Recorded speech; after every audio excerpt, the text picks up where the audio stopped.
বাংলাদেশের সাথে মিয়ানমারের যে ডিপ্লোম্যাটিক রিলেশন আছে, সেই রিলেশনের কাঠামোর ভেতরে বাংলাদেশের পক্ষে আরাকান আর্মির সাথে কোনো ধরনের ফর্মাল ডায়ালগ আসলে ডেভেলপ করা সম্ভব নয়। কেননা যতদিন না পর্যন্ত ন্যাশনাল ইউনিটি গভর্নমেন্টের আন্ডারে যেসব বিভিন্ন ধরনের রিজিওনাল রেজিস্ট্যান্স গ্রুপগুলো লড়াই করছে জান্তা বাহিনীর সাথে, তাদের সম্মিলিত একটা বিজয় না হচ্ছে এবং মিয়ানমারের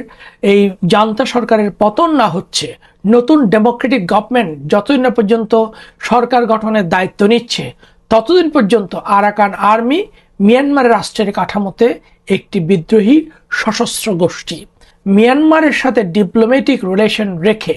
এই ডিপ্লোম্যাটিক রিলেশনের কাঠামোর ভিতরে ওই দেশের অভ্যন্তরে একটি সশস্ত্র গ্রুপের সাথে কোনো ধরনেরই ফর্মাল ডায়ালগ ডেভেলপ করা বাংলাদেশের পক্ষে সম্ভব নয়।